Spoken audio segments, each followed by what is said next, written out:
هي جايز، ازيكم عاملين ايه؟ يا رب تكونوا تمام. رجعت لكم فيديو جديد. اول حاجه قبل ما ابدا الفيديو عايزه اقول لكم ان انا حاطه حاجه جوه بقي عشان التقويم، فهتلاقوا بعض مخارج الحروف مش مظبوطه. اوكي، فيديو النهارده هنعمل دي اي واي مع بعض، واللي هي الفيجن بورد بمناسبه السنه الجديده 2023. فقلت ليه ما اعملهاش السنه دي وكمان اعملها معاكم واعملها فيديو دي اي واي. قبل ما نبدا الفيديو انتوا لسه جديد في القناه ما تنسوش تعملوا سبسكرايب وتضغطوا على الاحمر تحت الفيديو مكتوب على اشتراك او سبسكرايب، وكمان اعملوا لايك للفيديو لو عجبكم وفعلوا الجرس برضه عشان يوصلكوا اشعار ان نزلت فيديو جديد. وبس يلا بنبدا فيديو النهارده.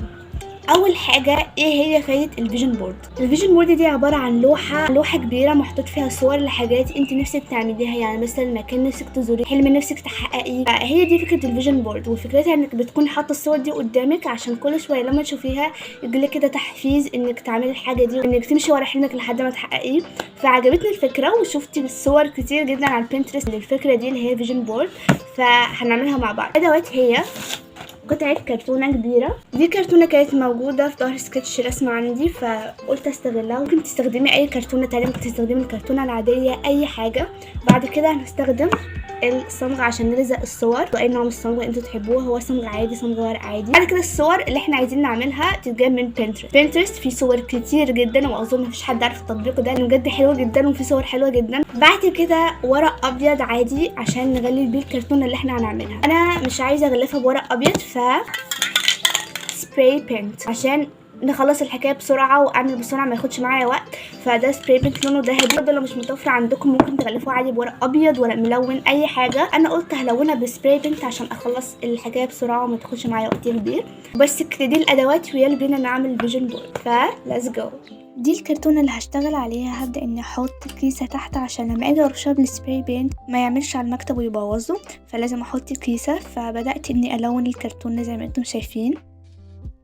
دي فايدة الكيسة كله ترش عليها. هسيب الكرتونة تنشف دلوقتي وهشيل الكيسة. ودي الصور اللي انا طبعتها من على بنترست، طبعت الصور اللي انا عايزاها وكمان طبعت صور ملونة كده عشان تدي شكل حلو للفيجن بورد اللي انا هعملها. فدي الصور وهبدأ اني اقص الصورة بصورة على الحدود بتاعتها، وببدأ اني اقص الصور متساوي.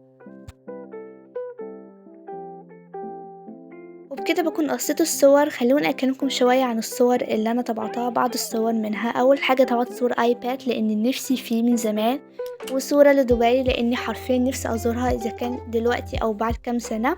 ودي اسكندريه لان انا بحب اسكندريه جدا. ودي قهوه من ستاربكس اللي نفسي اشربها واجربها. بعد كده كاميرا لان نفسي اجيب كاميرا واصور الفيديوهات بجوده احلى من كده بكتير.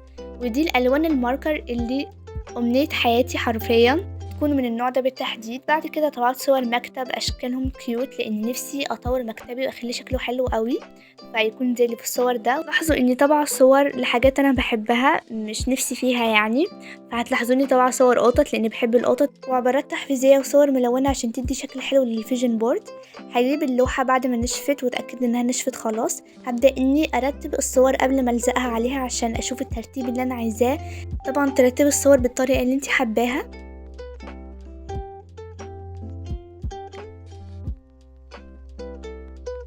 وبكده بكون رتبت الصور على اللوحة وده الشكل اللي طلع معايا. هبدأ اني ألزق صورة بالصمغ،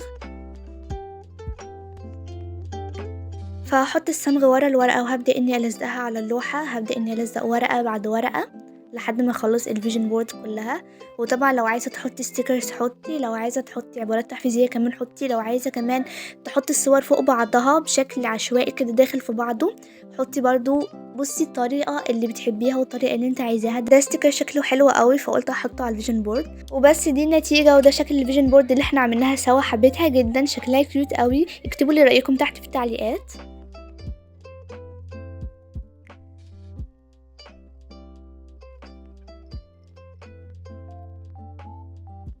هاي جايز، خلصت الفيجن بورد بتاعتي حرفيا شكلها حلو جدا عجبتني جدا. لسه فاضل كمان شويه صور انا ما حطيتهمش يعني للزينه وكده فما لقيتش ليهم مكان.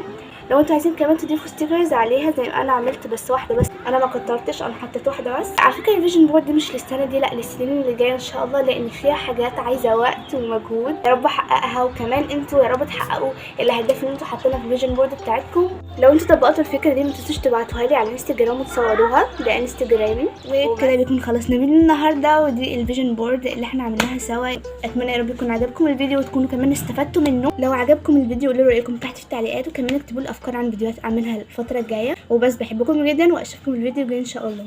باي باي.